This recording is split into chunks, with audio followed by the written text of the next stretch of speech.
sasa na aseme. Kama unaungana nami kumshukuru Bwana, sema amina. Tunamshukuru sana Mwenyezi Mungu kwa ajili ya watu ambao wanaendelea kubariki kazi yake kutokea sehemu mbalimbali hapa Njombe na maeneo mbalimbali. Na kwa sababu hiyo, kabla hatujaanza kabisa ibada yetu ya leo, tunakwenda kufanya program maalum kwa ajili ya watu ambao wametoa sadaka zao kuibariki hii kazi, wakitufadhili vitabu mbalimbali na Biblia. Na kwa kusema hivyo, nimwalike mchungaji Baraka Butoke na mchungaji Jonas Singo kwa ajili ya huduma hii ya pekee. Wachungaji, karibuni sana kwa ajili ya huduma hii kabla hatujaendelea.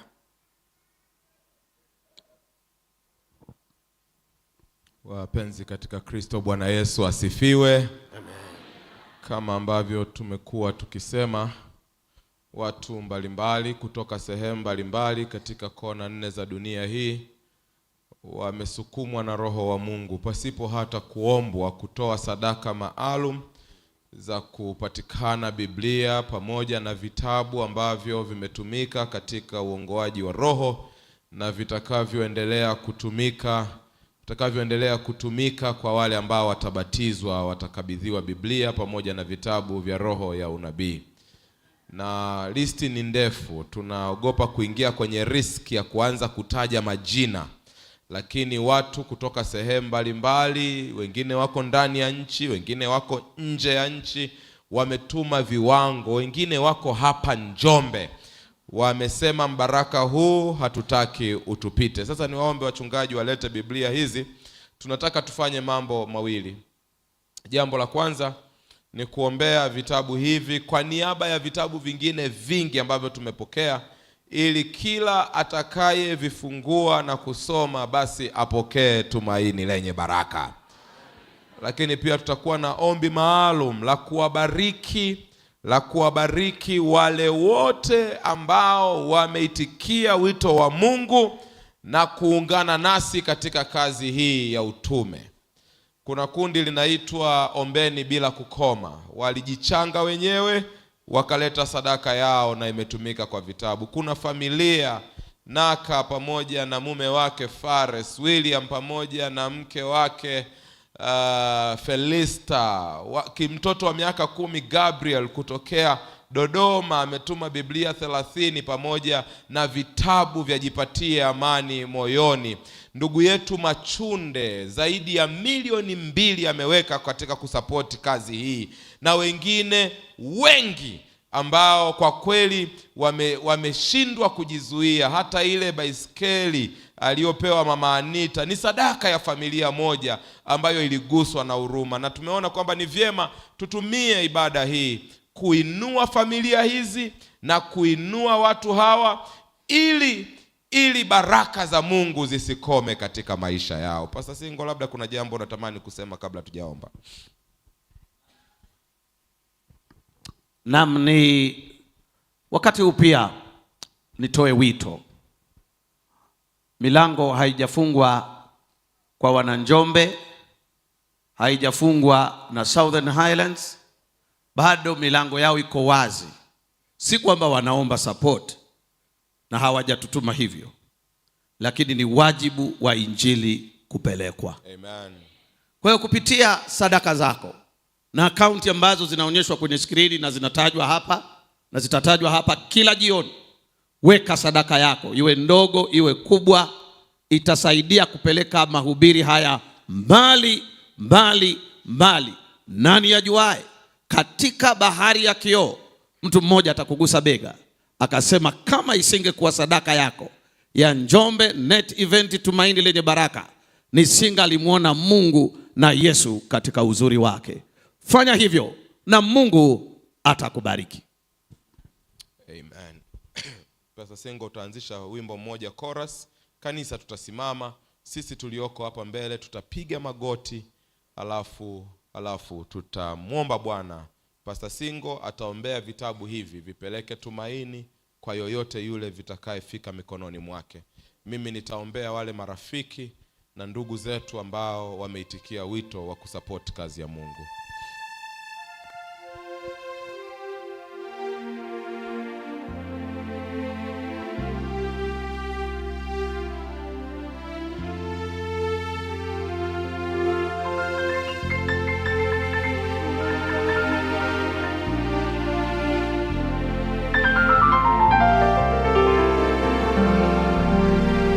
Hapa tutapiga magoti na ninyi mtasimama tukiwa tunaomba. Baba mtakatifu wa mbinguni, katika saa hii ya ibada hapa Njombe, vitabu na Biblia vimetolewa. Amen. Kwa moyo wa kupenda. Yes. Kwa moyo wa furaha. Kwa moyo wa shukurani. Baba, hatujui vitabu hivi vitakwenda mbali kiasi gani, ila tunaamini vitakwenda mbali. Roho zitakazoguswa na vitabu hizi zikafanye maamuzi kwa ajili ya umilele.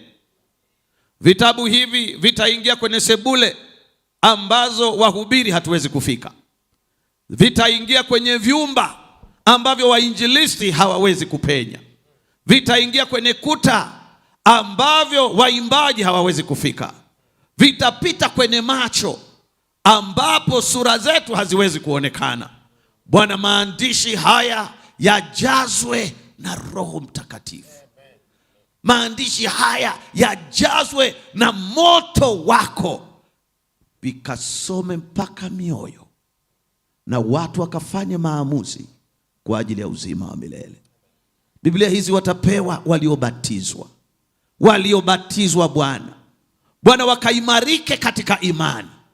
Wanapoiona Biblia hii, waone maamuzi walioyafanya kwa ajili ya umilele. Wanaposoma neno hili, liwakumbushe kila siku kuja kanisani. Liwakumbushe kuwa washuhudiaji na wafuasi, wakiwaleta wengi kwa ajili ya uzima wa milele. Neema yako iandamane na vitabu hivi kila mahali kwa utukufu wako, katika jina la Kristo Yesu, Bwana na mkombozi wa maisha yetu. Amen.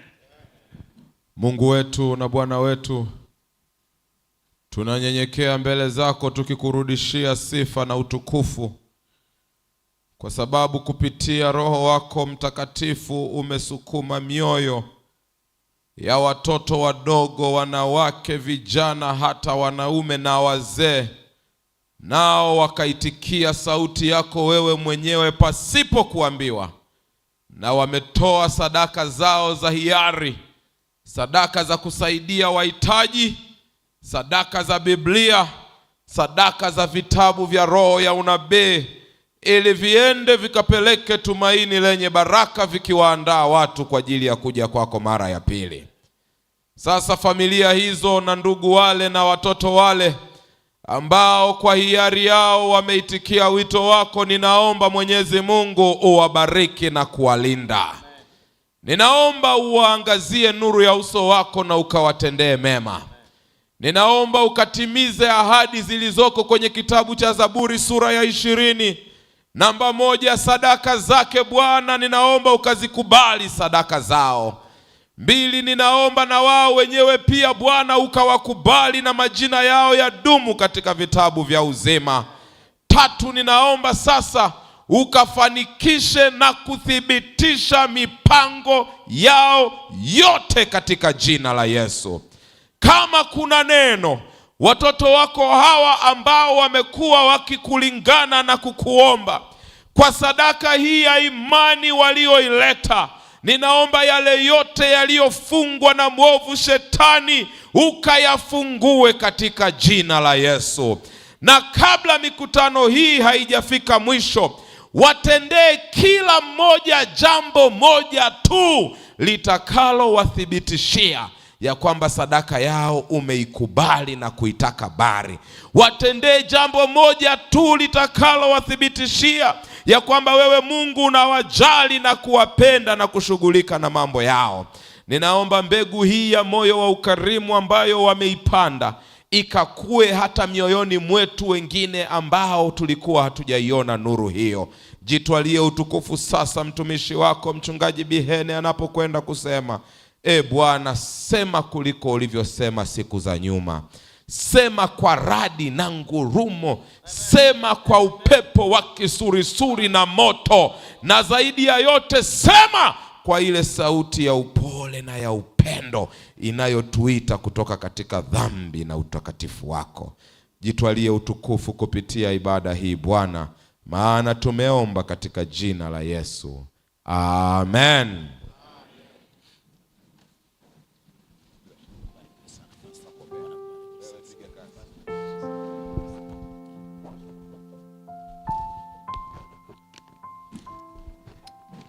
Sasa niwaalike kila mmoja achukue Biblia yake. Wale mlio na Biblia, hebu muulize jirani yako, jirani, una Biblia? Na kama ni mgeni kabisa, na wewe mwambie sina Biblia, alafu akufanyie mchakato wa kupata Biblia. Karibu ufungue Biblia yako, na kama una Biblia angalia kama ina kitabu cha Luka. Wala tunaishi katika zama ambazo watu wana Biblia inaanzia Kumbukumbu la Torati, alafu inaishia Matendo ya Mitume. Vitabu vingine havipo. Kitabu cha Luka sura ni ya 7, waliofika waseme amina. Sura ya 7 ya kitabu cha Luka ndipo tunakwenda kusoma leo. Ukifika usiwe na haraka, tulia tu mahali hapo. Somo letu la leo lina kichwa cha somo kinachosema usizike hata kama amekufa. Hebu mwambie jirani yako, usizike hata kama amekufa. Sasa kitabu cha Luka sura ya 7 mstari wa 11 hadi ule mstari wa 17 ndipo mahali tutasoma hapo. Neno la Mungu linasema, baadaye kidogo alikwenda mpaka mji mmoja uitwao Naini, na wanafunzi wake walifuatana pamoja naye na mkutano mkubwa. Na alipokaribia lango la mji, hapo palikuwa na maiti anachukuliwa nje, ni mwana pekee wa mamaye ambaye ni mjane, na watu wa mjini wengi walikuwa pamoja naye. Tunaenda fungu la ngapi? 13. Bwana alipomwona alimwonea huruma, akamwambia usilie. Akakaribia, akaligusa jeneza, wale waliokuwa wakimchukua wakasimama. Akasema, kijana, nakuambia inuka. Yule maiti akainuka, akaketi, akaanza kusema. Akampa mama yake. Hofu ikawashika wote, wakamtukuza Mungu wakisema, nabii mkuu ametokea kwetu, na Mungu amewaangalia watu wake. Habari hii yake ikaenea katika Uyahudi wote na katika nchi zote za kando kando. Waweza kufunga Biblia yako, tutarudi baadaye. Moja kati ya visa ambavyo siwezi kumaliza mwezi bila kusoma ni Luka sura ya 7 fungu la 11 hadi la 17. Kisa kinasema Yesu Kristo, ukianzia pale juu, ametoka kufanya muujiza katika nyumba ya mwanamume mmoja ambaye alikuwa na mamlaka katika utawala wa kipindi hicho. Na akiondoka nyuma yake ana mitume wale 12, halafu ana wengine makutano wanamfuata. Na kumbuka kule nyuma amefanya miujiza mikubwa ambayo imewafanya watu wengi wamfuate. Miujiza kama vile kulisha watu 5,000 kwa mikate 5 na samaki 2, miujiza ya kuponya na kufufua. Kwa hiyo wengi walijikuta wanamfuata Yesu. Sasa Yesu akiwa safarini, Biblia inasema akapita kuelekea mji wa Naini. Kule nako kuna mkutano mwingine unakuja. Ni mwanamke mjane aliyefiwa na mtoto wake na mume wake, halafu amebaki ni mjane na mtoto ambaye ni tumaini lake naye amekufa. Biblia inasema watu wakamchukua yule mtoto katika jeneza, wakatoka naye nje ya mji ili wakazike. Nilikuwa nafanya kusoma background ya hizi habari. Waliokuwa na mali, uwezo, matajiri na wenye vyeo ndio waliozikwa ndani ya mji. Ukifiwa wewe ambaye uwezo wako ni mdogo, walikuchukua nje ya mji, tena ng'ambo kabisa milimani, kwenda kuzika kule. Kwa hiyo huyu mwanamke kwa sababu ni mjane na hana chochote na amefiwa, wakachukua yule mtoto kumpeleka kumzika nje ya lango. Sasa Biblia inasema wakiwa katika kuondoka kwenda kuzika, na Yesu Kristo na mkutano wanaingia ndani. Makutano haya mawili yote yana hisia tofauti. Huu mkutano wa Yesu Kristo wana furaha na wanaimba. Nilikuwa ninasoma habari zile zinasema wengine walibeba vinubi, wengine ngoma na kila aina ya mziki wa kipindi hicho. Wanaimba, wanamshangilia Yesu, si kwa sababu wanampenda, wanajua hata wakipata njaa watakula baadaye. Wanaendelea mbele ng'ambo, wanaona kuna kundi kubwa linakuja, lina watu wengi, wao hawaimbi. Kinachosikika ni sauti za kilio, kelele za kilio.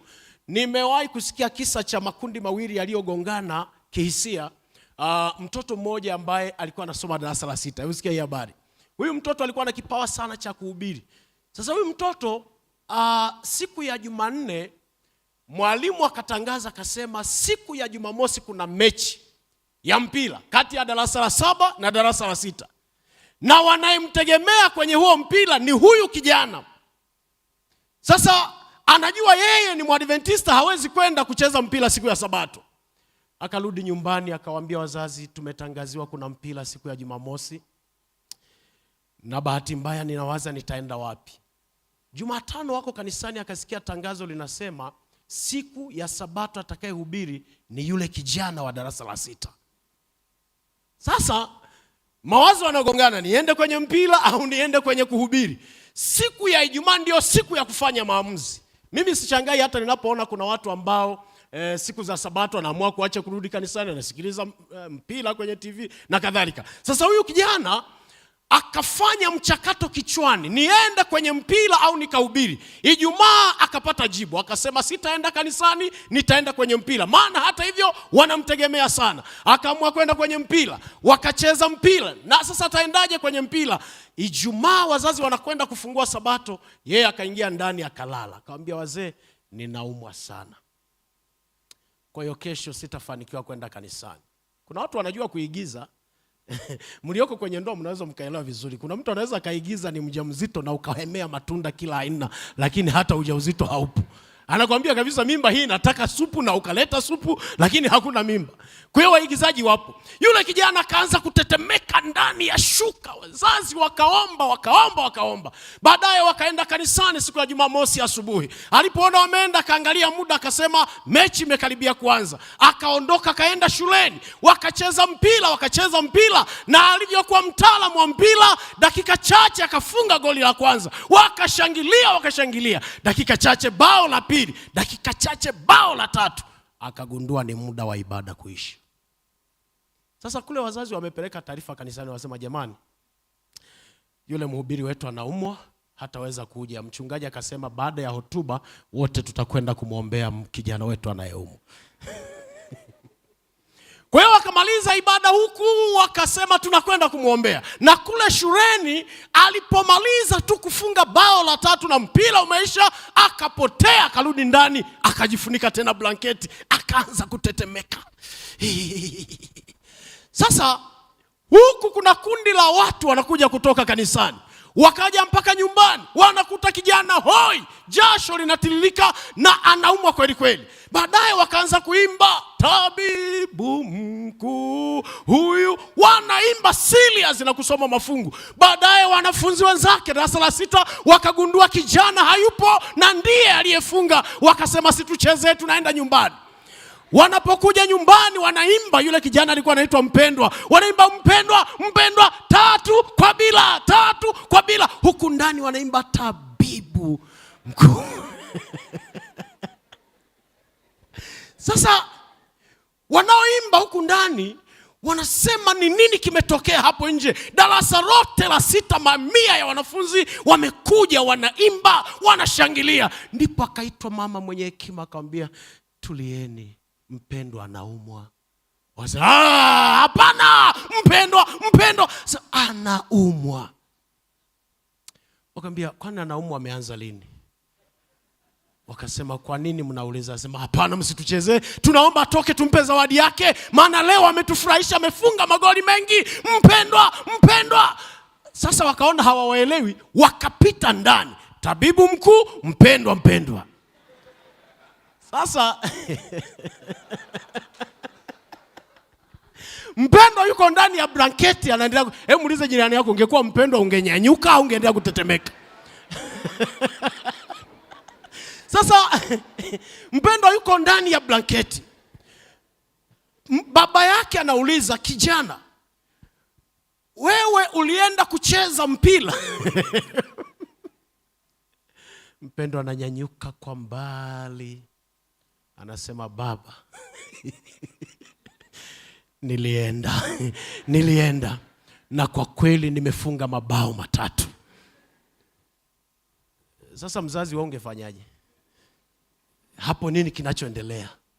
Ni viboko, ni msamaha au ni nini? Ninachokieleza ni kama ninaona kutano hili. Yesu anakuja na hapo kuna kundi linalia na Yesu anakuja na mkutano. Ndipo Biblia inasema wanakutana katikati ya mji wa Naini kwenye lango la kuingia. Biblia inasema ndipo wakashangaa, kutano linasimama ghafla na mama akiwa mbali, watu wamebeba jeneza, mama wa marehemu yuko mbali analia. Biblia inasema jambo la kwanza likamshtua, akashangaa msafara umesimama. Ndipo baadaye mama anasema kuna nini? Maana kwa tamaduni za Wayahudi mtu akisha kufa anatakiwa azikwe haraka sana. Mama anasema mbona mnachelewesha? Nenda, twende tukazike. Ndipo mama anasogea kwa waliobeba jeneza, akasikia kauli ya pili, namwambia mama, usilie. Bwana Yesu apewe sifa. Hili neno kwa Wayahudi ni kama tusi.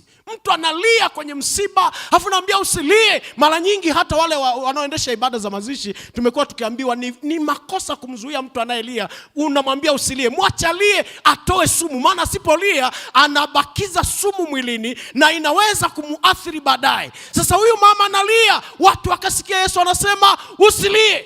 Unajua hata kuna watu mmekaa hapa, hata mkisikia tunapohubiri hapa Pastor Butoke akiwatia moyo, anaambia kuna Yesu anaokoa, kuna tumaini, mnasema ni vile tu hauelewi. Ni kama yule rafiki aliyeniambia, mchungaji, ni vile tu wewe haujui, ungepewa mke kama nilie naye. Lakini nataka nikwambie kuna Yesu anayesema usilie kwa jina lake. Usilie. Ndipo Biblia inasema yule mama akamsikiliza. Yesu akaenda mbali akafanya tukio la pili. Aliposema usilie, akaligusa jeneza. Hili neno mimi limenitisha sana. Kitabu cha Mambo ya Walawi kinasimulia namna ambavyo viongozi wa dini, makuhani, Walawi na watu waliokuwa wakijihusisha na mambo ya dini, kugusa jeneza kwao ilikuwa ni unajisi mkubwa sana, na hakutakiwa kabisa hata kulisogelea. Kwa hiyo waliokuwa wanagusa ni wale watu ambao walionekana hata kigusa haina shida, acha awe najisi. Ndio maana ngoja niwaambie hata leo, kwani mnapokwenda misibani, wakati baada ya ibada zote tunakwenda kuzika, wanaoshuka kwenda kushusha jeneza na kufukia ni watu wa aina gani? Waliovaa tai, wenye heshima zao, si ndio wanashuka kwenda kuzika? Mwambie jirani yako, hivi umeshaamka kweli? Wanaozika ni wale wenye hali ya chini, kwamba acha yeye ndiye azike. Na sasa wanamshangaa Yesu anakwenda taratibu mpaka kwenye jeneza, analigusa jeneza. Mafarisayo wakasema huyu ni nani? Tulidhani ni mwana wa Mungu, tulidhani ni kuhani, tulidhani na yeye ni Mlawi, lakini kwa nini amegusa jeneza? Akafanya kosa la tatu, akaongea na maiti. Akamwambia kijana, inuka. Sasa Yesu anaongea na maiti, kumbe hata maiti zinasikia Yesu akizungumza. Yesu akiongea maiti anasikia. Ngoja niwaambie, neno kufa kwa sasa huwezi kulielewa kwa sababu limezoeleka sana. Miaka ya nyuma, hata katika kipindi cha kukua kwangu, ikitokea msiba hata kwenye kijiji fulani, mnashangaa kijiji chote ni cha baridi, hakuna anayepiga kelele. Ni leo tu kifo kimezoeleka, ambapo mnaweza mkaa mnazika, mnapiga story, wanachimba kaburi, wanapiga story. Lakini miaka ya zamani wakati wa msiba ni kimya, hakuna anayeongea. Leo watu wamekuwa majasiri kwa sababu vifo wanaviona mpaka kwenye runinga. Wanaona mtu ameua watu 5, damu zinamwagika, hadi watoto wanaona maiti wala hawana wasiwasi. Lakini miaka ile ukisikia kifo, watu wote wanapigwa na baridi kwa sababu ni kifo. Leo msamiati unaotumika sana kuliko misamiati yote duniani ni kifo. Utasikia nakwambia, nimeanzisha biashara yangu imekufa. Tumechumbiana, uchumba umekufa. Nimefunga ndoa imekufa. Nimepata cheo kimekufa. Nimepata afya nzuri, afya imekufa. Kufa ni msamiati ambao umeshazoeleka sana. Habari njema ni hii hapa, kwenye mikutano kama hii yuko Yesu anayekwambia usizike hata kama amekufa. malezi yaliyokufa, ndoa zilizokufa, uchumba uliokufa, biashara iliyokufa, mahusiano yaliyokufa, ukiyaleta kwenye hii mikutano, Yesu anafufua kwa jina la Yesu. Ndipo maandiko yanasema, Yesu akaongea akasema, kijana inuka. Biblia anasema kijana akainuka akaketi. Alafu Biblia anasema akamkabidhi mama yake. Alafu kijana akaanza kusema. Hakuwa na uwezo wa kusema, lakini baada ya Yesu kuongea akasema.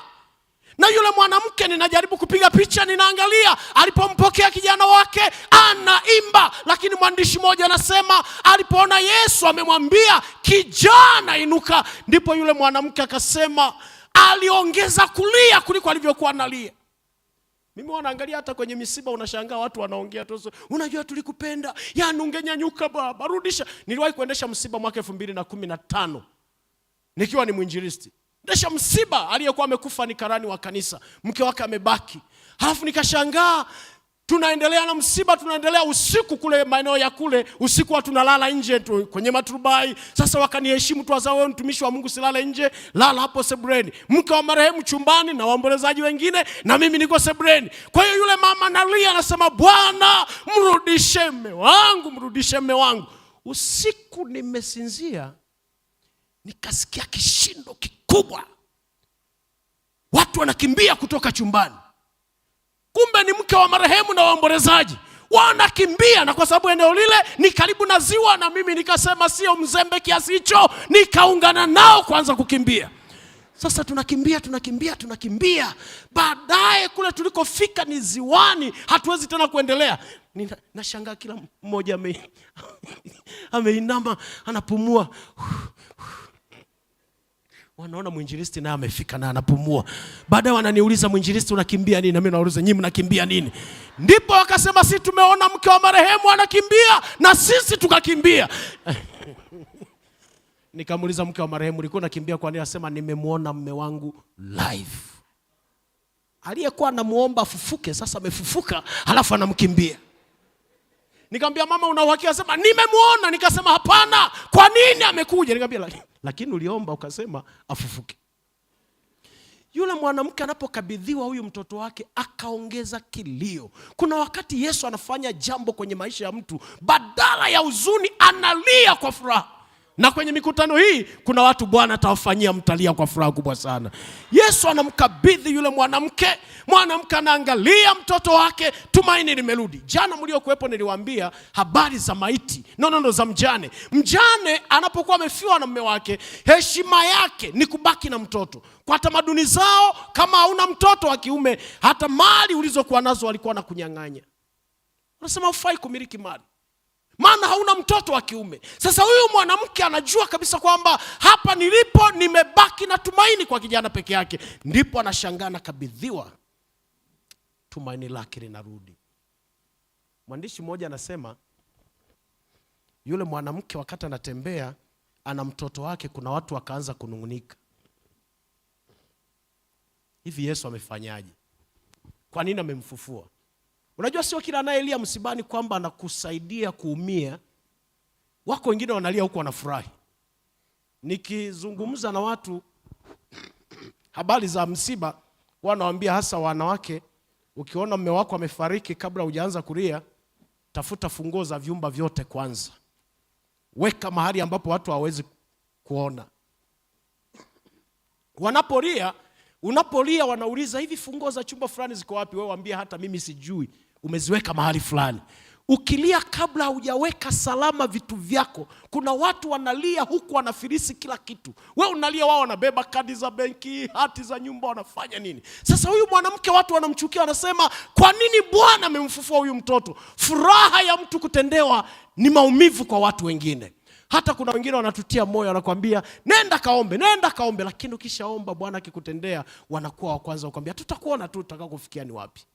Mwanamke huyu anapotembea akiwa na kijana wake, mambo yafuatayo yanatokea ambayo nataka niaseme kwa haraka mahali hapa, hafu nimalize. Biblia inasema mkutano wote uliokuwa unaelekea kwenda kuzika ukabadilisha uelekeo. Sasa safari sio kwenda kuzika, ni kurudi nyumbani kusherekea ufufuo wa aliyekuwa amekufa. Nataka nikwambie, kuna mzazi ananisikiliza huko mahali hapa.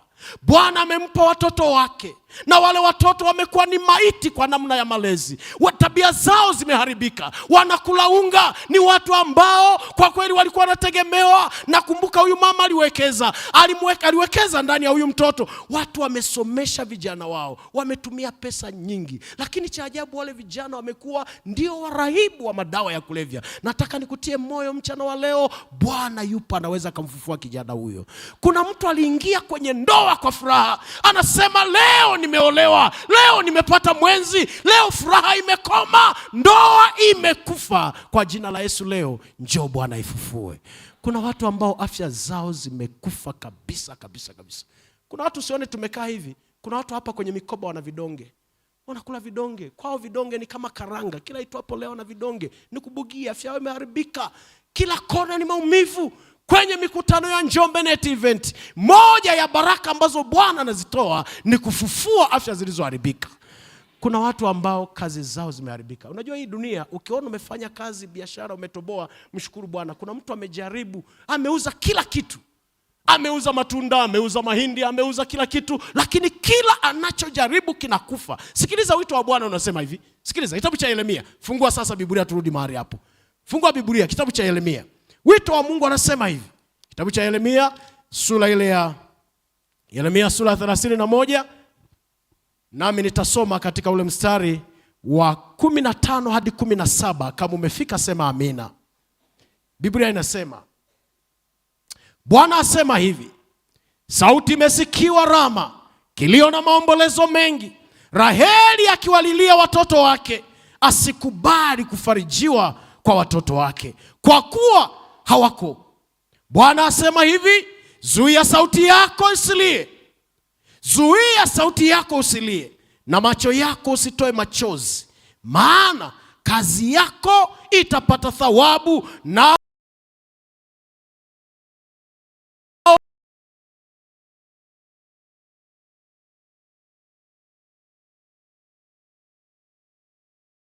zuia sauti yako usilie. Ngoja nikupe akili hii ya kiroho. Unapopitia katika hatua ngumu ya maisha ya kiroho, moja ya njia za kujihami usiumizwe, usionyeshe kulia. Sasa kuna wengine anapokuwa kwenye nyakati ngumu ndipo anatuma WhatsApp vimoji vya kulia, haya nao yatapita, Bwana ananiona. Tunapopitia katika nyakati ngumu, wachanganye maadui. Badala ya kutuma emoji za kulia, waambie hakika wewe ndiye Bwana. Furahi. Watu washangae, waseme ametendewa nini huyu mtu? Mimi wanawaambia hata nyakati za vita, nchi zilizopitia vita, hatuimbi nyimbo za vita tukiwa vitani. Tunaimba nyimbo za vita tukiwa tunajiandaa na vita. Tukifika vitani ni nyimbo za ushindi tunazoimba kwa jina la Bwana. Hata wewe acha kulia kwa jina la Yesu. Kilio. Dunia ya leo imejaa watu wanaolia sana. Kila kona ni kilio. Kwenye biashara ni kilio, walioajiriwa ni kilio, walio kwenye ndoa ni kilio. Vijana nao wanalia, wanasema pastor tuombe tupate wenzi. Walio kwenye ndoa wanasema tuombe, ndoa imekufa. Lakini sikiliza, dakika chache zijazo Bwana anakuja kukuita. Nataka nitoe wito huu. Kuna mtu yuko mahali hapa, maisha yake yamekufa kabisa totally. Ameharibu maisha yake. Vijana wameingia kwenye zinaa, hata hawaoni kama ni watu tena. Juzi usiku kijana mmoja kaniambia, pastor, mimi ninadhani sina haja tena ya kuishi, ninatamani kufa kwa sababu nimeishi, nimeenda kufanya kazi za ndani. Mimi nina miaka 19 na sasa nimefika mahali pale, yule mwanaume amemwacha mke wake, anataka kunioa mimi, na ameshanitendea ubakaji zaidi ya mara 4. Mwanamume wa miaka 40. Binti anasema, nilitamani kujinyonga, lakini kwa nasikiliza Hope Channel nikapata matumaini. Ni nani katikati yetu anayesema, Bwana, mimi mambo yangu yamekufa, sidhani kama nitaolewa tena, sidhani kama nitaishi tena, mambo yangu yamekufa? Kuna Yesu anayefufua maisha yako. Usiazike kwa jina la Yesu. Mtumishi wa Mungu Baraka Butoke anapokuja mahali hapa pamoja na mke wake, nataka nikwambie, andaa maisha yako, andaa moyo wako. Kuna kitu Bwana anataka kukifanya. Ni katika karne hii. Sikiliza anapokuja mtumishi wa Mungu Mungu, mchungaji mmoja aliyekuwa na imani, anamtumikia Bwana kwa uaminifu. Miaka 5 yuko kwenye ndoa, hajapata mtoto, na Mungu akamsaidia yule mchungaji. Akiwa kwenye mikutano kama hivi, akaambiwa, Bwana, nina ujauzito. Mungu akamsaidia, mke wake akapata ujauzito. Na Mungu alivyo ajabu, wakati mke wake anakwenda kujifungua, ilikuwa ni wakati wa mikutano tena. Pasta yuko kwenye mikutano, anapewa taarifa, anaambiwa, Bwana, mke wako ameenda kujifungua na amejifungua mtoto wa kiume. Pasta hakuvumilia, akawasha gari lake kwenda kuangalia mtoto wa kiume.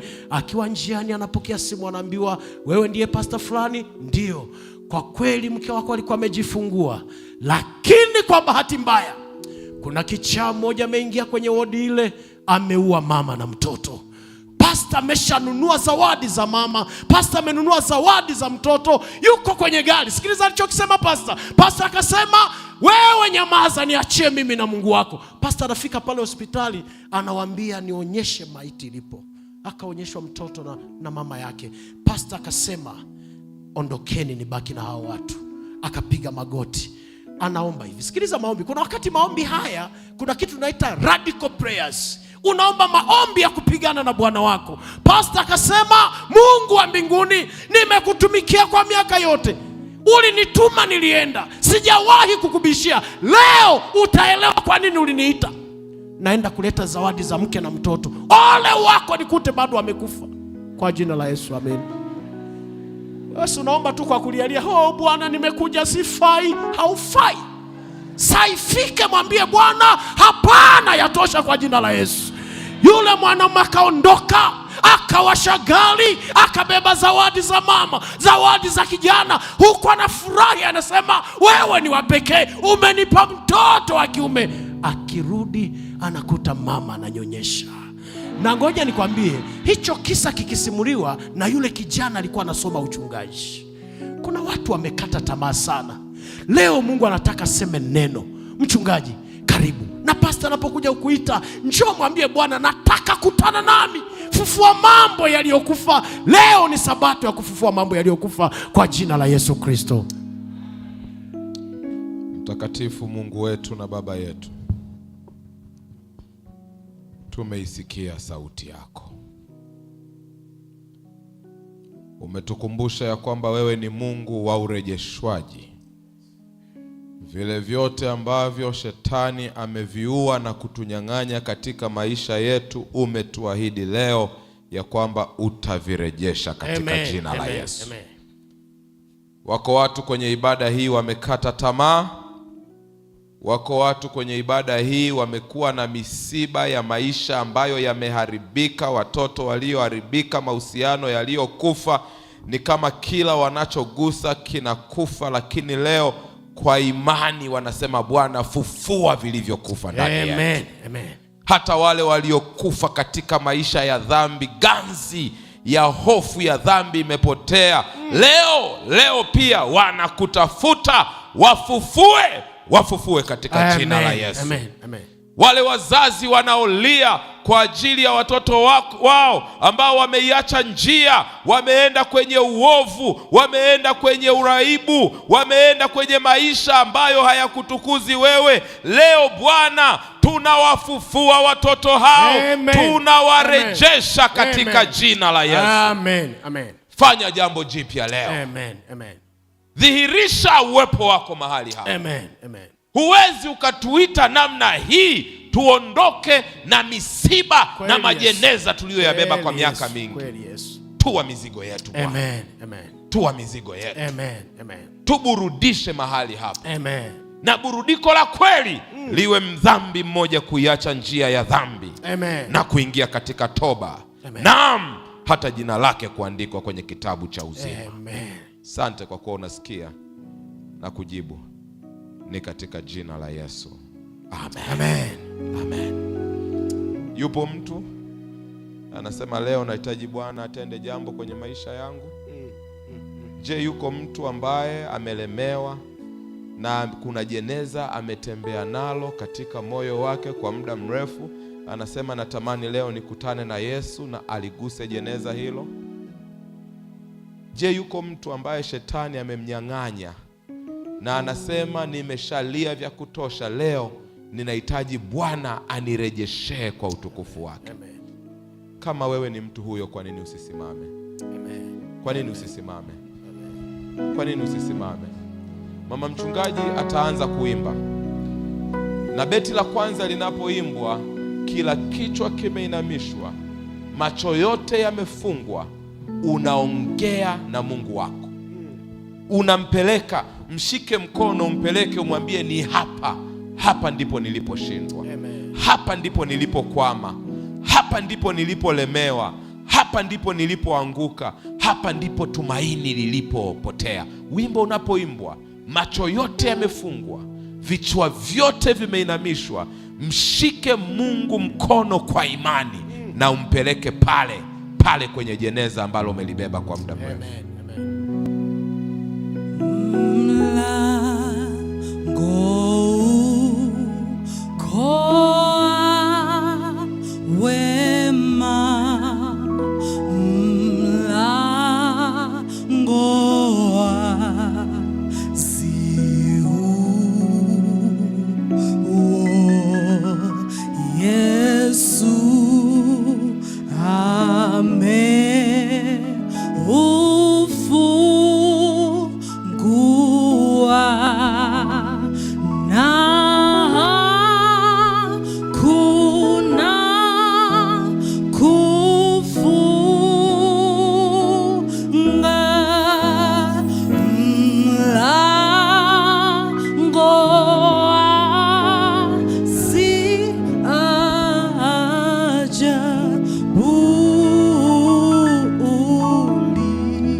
Online, ongea na Mungu wako.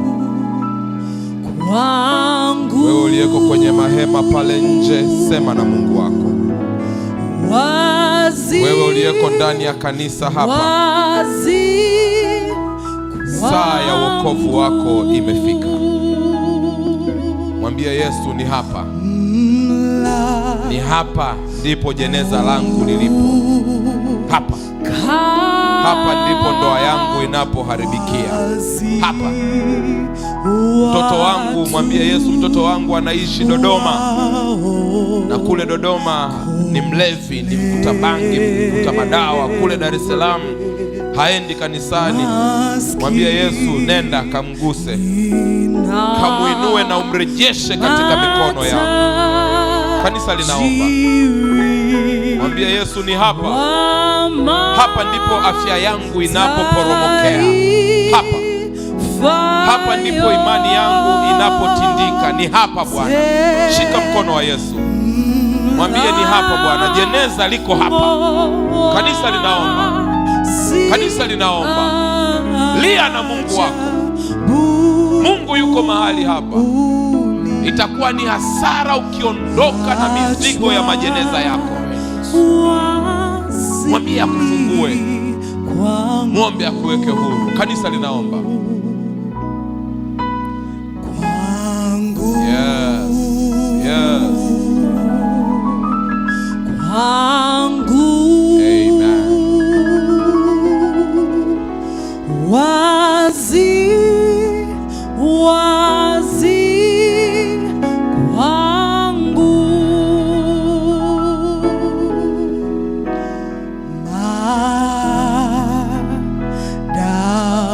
mlingane Mungu wako, mlilie kuhusu ajira yako, mlilie kuhusu wazazi wako, mlilie kuhusu ndugu zako. Zaidi ya yote, ungama dhambi zako. Mwambie Mungu, hapa ndipo nimekufa kiroho.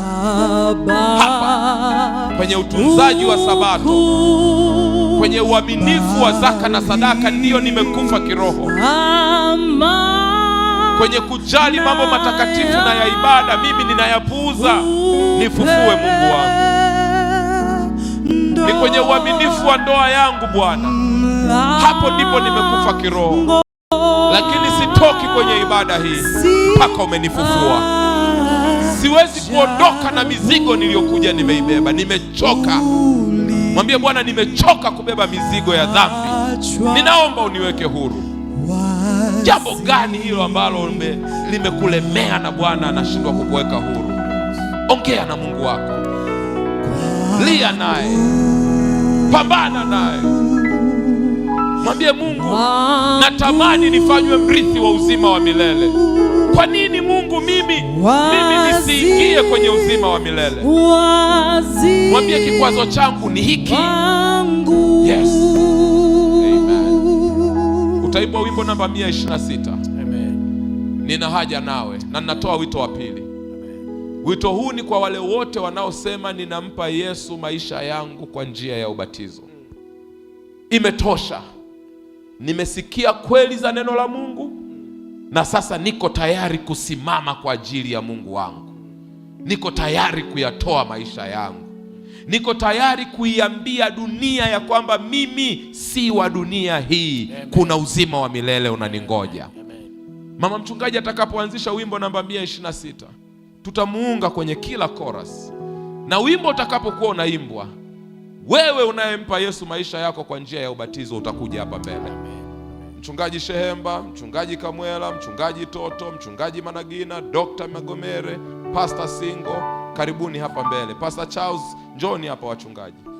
Wachungaji wengine mtapita huko kuwasaidia wale wanaompa Yesu maisha yao. Wanaosema dunia, nimegundua hii dunia hapana. Kuna uzima wa milele. Basi wimbo utakapoanza, usisubirie kuitwa sana. Wewe kimbia. Kimbia. Mwambie Yesu, ninakuja kwako. Nipokee, nikubali, nisafishe, nibatize kwa ubatizo wa ujazo wa Roho Mtakatifu. Karibu mama. Nina haja nawe. Je, yuko mtu? Kimbia. Kimbia, kimbia, kimbia uje. Kimbia uje. Nisaidie kiti, ninaona bibi anakuja pale. Mungu tena wa kwanza kukimbia amekuwa ni bibi. Bwana akubariki. Amen. Bwana akubariki. Njoo. Amen. Njoo. Njoo. Saa ya wokovu ni sasa. Yesu anakuita. Yesu. Kanisa linaimba Yesu nakuhitaji.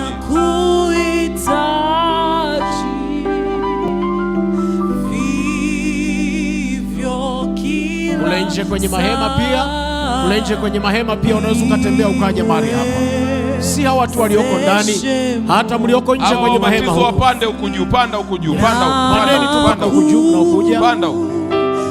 Panda huku. Njoo kabisa, njoo. Pastor Singo waweke sawa. Tengeneza nafasi. Kuna mamia leo wanampa Yesu maisha yao. Wameisikia sauti ya Mungu. Amen. Wameusikia wito wa Bwana. Amen. Na wamemkubali. Njoo. Njoo haya. Njoo. Haya.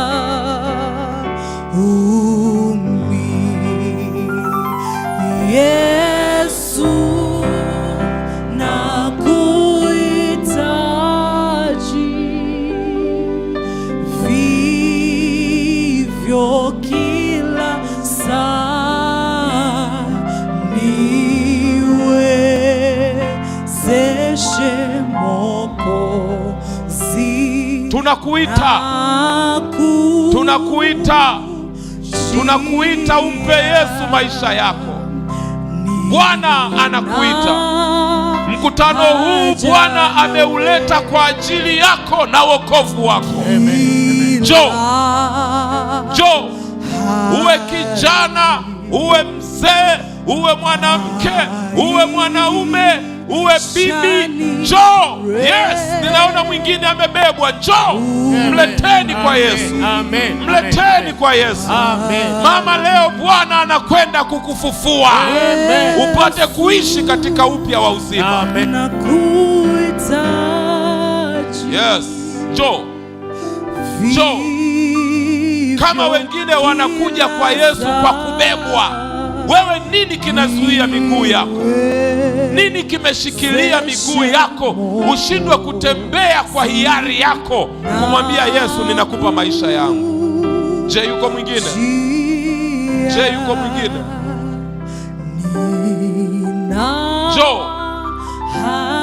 njoo. Kule nje kwenye mahema, ninajua yuko mtu anaisikia sauti ya Mungu inamuita. Bwana akubariki kijana. Ninajua yuko mtu anapambana katika vina vya moyo wake, hana uhakika aende au asiende, hajui akienda mambo yatakuwaje. Sisi kazi yetu ni kukwambia ya kwamba Yesu anakuita. Njoo, njoo, njoo, vivyo kila saa, njoo. Niwezeshe Mwokozi na kujia. Bado natamani kufunga, lakini Roho wa Mungu ananiambia bado. Kuna mtu amesimama njia panda sasa hivi na anajua kabisa anapaswa kuwa hapa, lakini bado anasikia ugumu na anasikia uzito. Wewe ndiye ninayekuita. Wewe ndiye Yesu ananiambia usifunge wito mchungaji, bado yuko mtu. Bado yuko mtu. Baba, katika jina la Yesu, ninamwombea mtu yule ambaye anapambana katika vina vya moyo wake. Ninamwombea mtu ambaye anajua kabisa ameishi kwenye maisha ya dhambi, akipingana na kweli za neno lako kwa muda mrefu, na anaisikia sauti ya Roho wako ikimsihi atoke, lakini anasikia ugumu. Katika jina la Yesu ninaomba umfungue mtu huyo, Mungu wangu. Amen, amen, amen. Fungua moyo wake, fungua miguu yake. Amen. Asimame mbele zako. Amen. Na leo azaliwe upya. Amen. Amen. Afanyike kiumbe kipya. Ninamwombea mtu ambaye anapambana ndani ya moyo wake, ameusikia ukweli, anaujua ukweli, anauamini ukweli, lakini hofu yake ni kwamba ataelewekaje, jamii itamuonaje, ndugu zake watamtafsirije, ataachaje yale aliyoyazoea kwa maisha yake yote. Baba, ninakuomba katika jina la Yesu, mfungue mtu huyo. Amen. Na asimame mbele zako leo. Amen. Amen. Katika jina la Yesu. Amen. Haikaendelea kuimba. Huyo mtu aje. Wewe ambaye nimekuombea, njoo. Mungu akubariki dada. Amen. Bwana akubariki. Bwana akubariki. Huwezi kuendelea kupambana na Bwana milele. Njoo. Njoo. Pastor, wakati watu wanakuja ambao wanakuja kwa ajili ya ubatizo, huenda pia katika mkutano huu kuna wale ambao wametembea na majeneza muda mrefu. Anaona kabisa nina mambo yaliyokufa, ni ndoa, ni afya, au ni changamoto fulani, na kwa kweli unasema nataka sabato ya leo iwe ni sabato ya kufufua mambo yaliyokufa.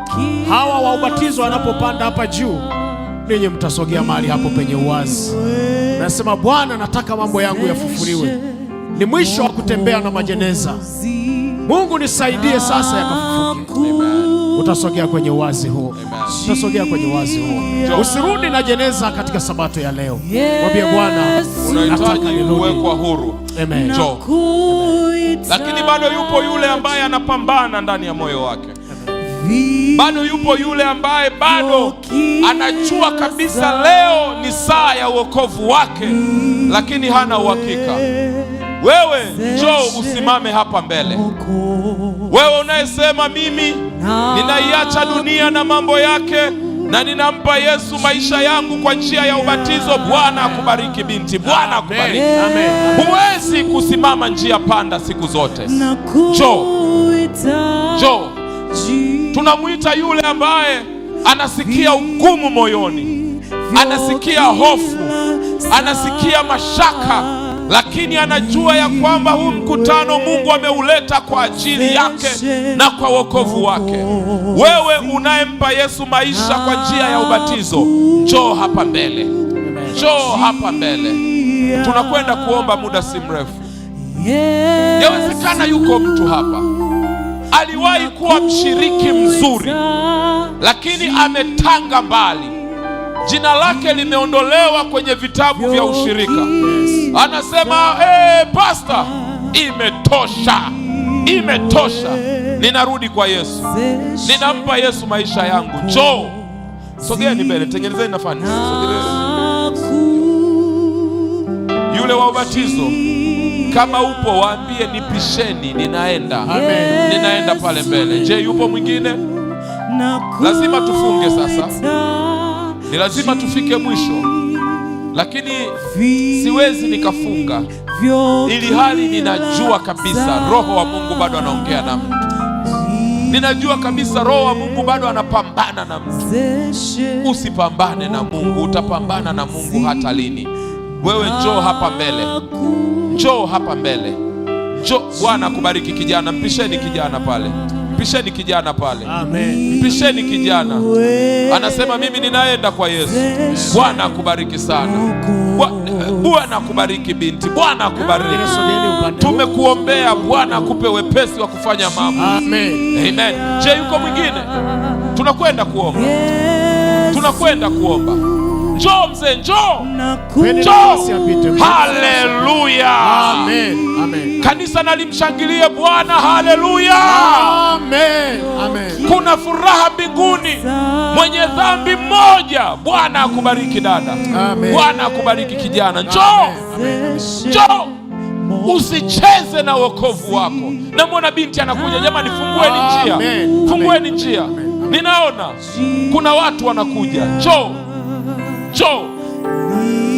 Bwana akuweke huru. Amen. Basa toto, utaombea kundi hili. Wanapobatizwa ubatizo wa maji, wabatizwa ubatizo wa Roho Mtakatifu. Amen. Waanze upya wa maisha sasa. Pastor Singo, utaombea kundi hili la watu ambao wanasema ibada hii tunataka tutue majeneza kwa jina la Yesu. Vilivyokufa tunataka vifufuke. Pastor Singo utaweka mikononi mwa Mungu. Na baada ya hapo Pastor Bihene ataomba ombi la baraka kwa makundi yote. Atawatamkia tu baraka, atawatamkia tu baraka, atawatamkia tu baraka. Huwezi ukafika hapa uondoke umebeba laana na mikosi. Ni lazima uondoke hapa na ujazo wa Roho Mtakatifu. Amen. Ni lazima uondoke na kicheko. Amen. Ni lazima uondoke na tabasamu. Amen. Ni lazima uondoke na furaha. Yes, saa ya kufunguliwa kwako ni sasa. Amen. Na ibada hii Bwana amekuleta hapa ili akufungue na kukuweka huru. Amen.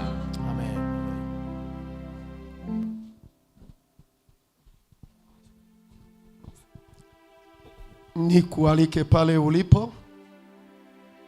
Watu bado wanaendelea kuja, na hata tunapokuwa tunaenda kuomba, ukisikia moyo wako unasema hapana, lazima nitembee. Hata kama tunaomba, wewe tembea. Amen. Amen. Wewe tembea. Amen. Nikualike sasa pale ulipo uweze kuinamisha uso wako tunapoomba. Baba, ni nyakati zile ambazo huwa unanena na wanadamu mara moja, lakini wanakusikia kwa ukamilifu. Amen. Amen. Tazama kundi hili ambalo limesimama hapa Mimbalani, Kibwetani, limefanya maamuzi mazito. Maamuzi ya kumwambia Shetani, leo mahusiano yetu na wewe yanafikia mwisho. Amen. Amen. Na kwa sababu wamefanya maamuzi haya, Bwana uwafunike kwa damu yako. Amen. Watakapokuwa wanaingia ndani ya maji, wanapotoka, watoke wakiwa viumbe walio wapya. Tazama, ya kale yakapite kwao. Amen. Yakawe mapya tena. Amen. Miongoni mwao kama kuna ambaye ana changamoto za hapa na pale, saa imefika Mungu wangu. hawa watakaobatizwa leo, ubebe shida zao. Amen. Ubebe maumivu yao. Amen. Ubebe matatizo yao. Ili wanapokuwa sasa ndani yako, waone wema, waone furaha, wawe na amani ya kuwa ndani ya Yesu. Amen. Ninatambua kwamba hata huko kuna watu wanasikia maombi haya. Bwana, nena nao. Amen. Na ukishanena nao, hebu Kristo rahisisha mioyo yao, ili na wao wafanye uchaguzi kama huu waliofanya waliotoka hapa mbele kwa ajili ya ubatizo. Tunakuamini Mungu, tunakutegemea kwamba wewe kuanzia sasa ndiye utakuwa na hawa mpaka mwisho wa maisha, ama pale utakapokuwa unarejea mara ya pili. Tumeomba na kuamini katika jina la Yesu aliye Bwana na Mwokozi wetu. Amen. Baba wa mbinguni, twende wapi kwingine? Wapi kwingine twende? Kwingine tulipoenda tulifukuzwa. Kwingine tulipokwenda tulidharauliwa. Tulipoenda kwingine walitukejeli na kutusema. Wapi twende kwingine? Wengine maombi tunayoweza kuomba ni kama yale ya yule mwanamke, ni machozi. Ndio maombi tunayoweza kuomba, kwa sababu kama ni ndoa zinaning'inia. Kama ni biashara Baba, ni kama kuzika tumezika. Kama ni hasara tumeingia. Kama ni kutapeliwa na kudhulumiwa. Baba, wapi twende kwingine? Tulipokwenda kwingine tulipewa ahadi hewa. Wengine tuliambiwa turudi kesho, kumbe kesho mtu amesafiri. Wengine Bwana, wapi twende? Wengine ni wajane hapa, wamedhulumiwa, wamedharauliwa na kukejeliwa. Wengine hatuna nguvu Baba, hatujulikani. Laiti tungalijulikana, ila leo tu tumeambiwa wewe unatujua. Leo tumeambiwa kwamba wewe unatutambua. Baba, wewe ukitufahamu inatosha. Wewe ukitujua inatosha Yesu. Bwana, sikia maombi ya watoto wako. Amen. Wengine tuko na majeneza tunaishi nayo ndani. Wengine wakituona tumependeza wanafikiri tuko sawa, lakini kwa hakika tuna misiba. Tuna misiba ambayo lugha haiwezi kueleza. Laiti tungalipewa kipaza sauti, tupige yowe dunia nzima isikie. Lakini hata hapo tukisema, nani atatusikia Yesu? Tumaini lenye baraka na likafungue ukurasa mpya katika maisha yetu. Amen. Amen. Na likaturudishie utu wetu uliopotea. Utu wetu ulioharibiwa na shetani. Utu wetu uliohafifishwa. Baba, turudishie utu wetu. Baba, kuna watu wametoka mbali hapa. Watu wametoka mbali. Baba, mkutano huu sio wa kawaida. Watu wamesafiri maili na maili. Watu wametoka Musoma. Wapi kwingine wangeenda? Wamesema twende Njombe. Twende Njombe. Tupeleke jeneza Njombe. Baba, hivi utawaacha watu waondoke kama walivyokuja? Hawakuja kumwona Pastor Baraka. wala hawakuja kumwona Pastor Bihene, hawakuja kumwona mwenyekiti wa conference hii, wala wakurugenzi wake. Baba, watu hawa wamekuja kwako. Amen. Baba, hata sisi hatuna pa kuwapeleka. Baba, hata maneno ya kuwaambia mara nyingine sisi wenyewe hatuna. Baba, hivi utawaacha hawa watu waondoke hivi? Baba, utatuacha kweli bila kutufuta machozi? Gusa majeneza yetu. Lile neno ulilomwambia mama usilie, lile neno ulilosema usilie, lile neno na ukaliseme katika mioyo yetu, na ukaliseme katika nafsi zetu Bwana, ukaliseme sio tu kwenye masikio, kwenye sakafu za mioyo yetu ukaliseme, tulisikie ukisema mama usilie. Kuna mtu amesafiri maili zote hizo kusikia hilo neno tu. Kuna mtu amesafiri kilomita zote hizo kusikia tu hilo neno usilie, na hatimaye umelisema. Tunapotoka hapa ikawe dhahiri katika maisha yetu. Amen. Shuhuda zikaandikwe, shuhuda zikasemwe, sifa zikakurudie, utukufu ukakurudie. Wewe ni Bwana na kama wewe hakuna mwingine, katika jina la Yesu. Amen. Amen. Amen. Amen. Wewe uliyekuja hapa ukilia, ukiwa umejitwisha jeneza, pokea baraka ya kurudi kwa furaha.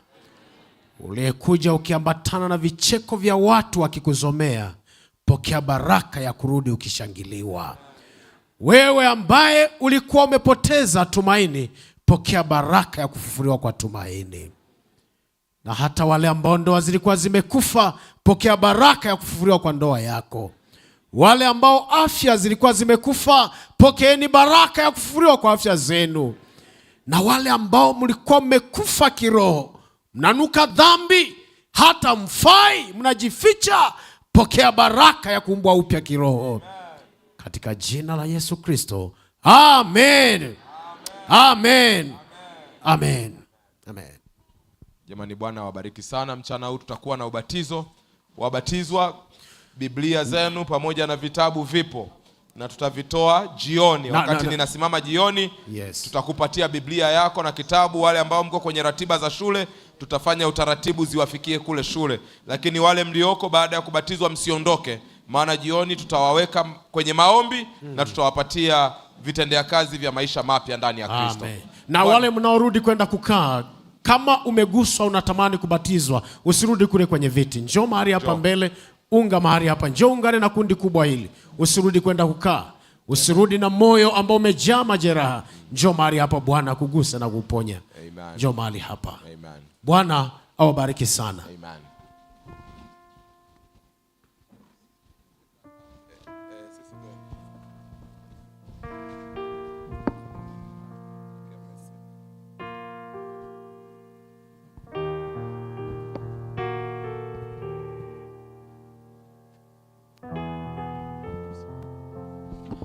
Asante, tunashukuru kwa maelekezo hayo muhimu. Na kwa hivyo furaha yetu ni kuona kundi kubwa limeasalimisha maisha yake kwa Yesu Kristo. Na kwa hivyo